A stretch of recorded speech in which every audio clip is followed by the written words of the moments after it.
Akkam jirtu hordoftoonni dhaloota qubee gara viidiyoo keenyaa kanarraa deemuun keenya duratti kana dura viidiyoolee garaagaraa chaanaalii dhaloota qubee Abaacaa jedhu kanarratti gadhiisaa turre. Haa ta'u malee namoota muraasa kan isaan hordofaa ture. Gara gaaffii keenyaa kanarraa deemuun keenya duratti viidiyoolee 15 nuti gadhiifne if duuba deebitanii akka ilaaltan isin affeerra. Viidiyooleen kunneen qubee afaan Oromoo sirriitti qubeessuudhaaf baay'ee nama gargaaru jenneetti kan isin biraan geenye.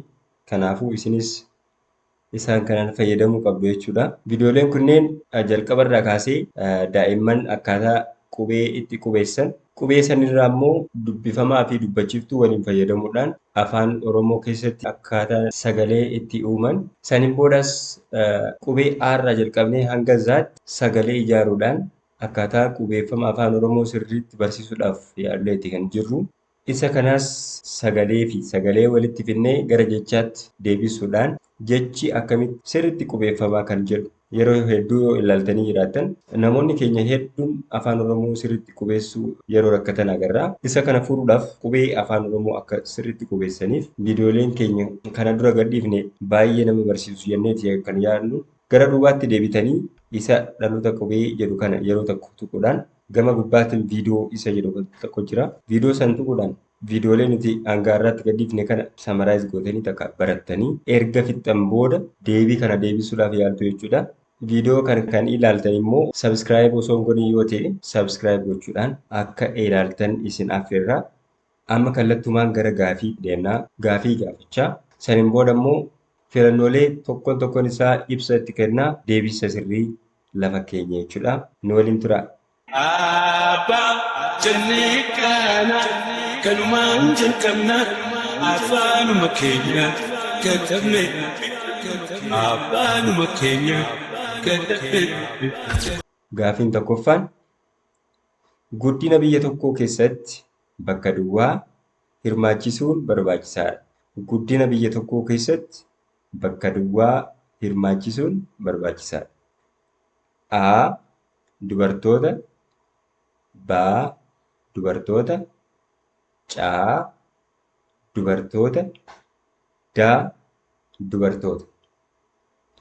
Jechi dubartoota jedhu kan bakka duwwaa kaa'uu dandeenyu kan sirriitti qubeeffamee isa kamii kan jedhudha gaafiin. Kanaafuu gara deebii deemuu keenyaan duratti deebii kana koomentii jalatti nu barreessitu jechuudha. Koomentii jalatti erga barreessitan booda filannoolee tokkoon isaa ibsa kennaa. Saniin booda dhumarratti immoo deebii isaa deebisnee jechuudha. Guddina biyya tokkoo keessatti daash hirmaachisuun barbaachisaadha kan jedhu kana filannoo A irratti kan yeroo ilaallu yeroo dubbistan dubartoota jedha.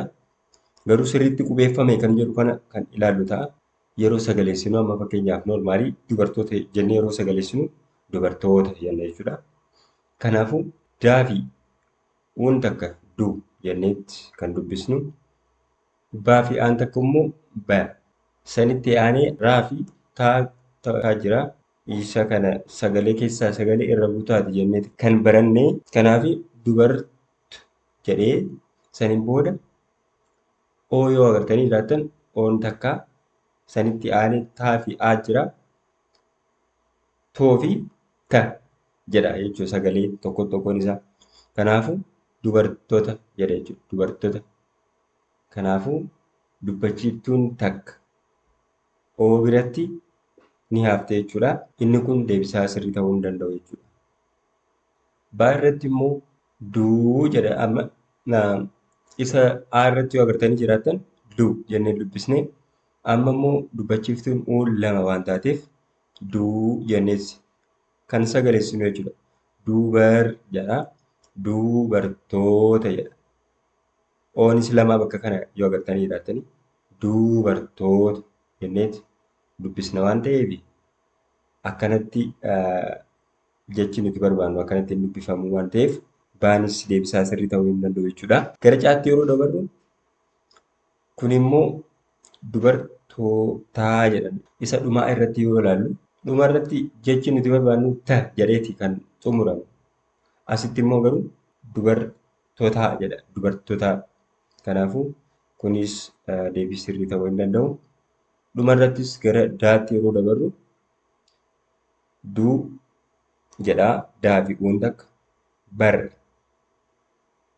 baa aafiraan bar jennee dubbisna dubar toota jedha kun immoo oon lama waan taateef dubar toota. Kanaafuu yeroo walii irratti dubbisnu dubartoota jedha jechuudha. Kanaafuu deebiin inni sirriin dubartoota jedha jechuudha.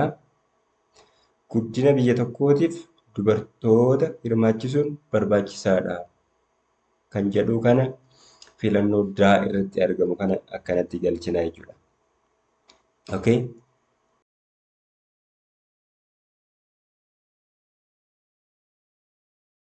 Abbaa jennee kana kanumaan jalqabna afaanuma keenya katabne abbaanuma keenya katabne.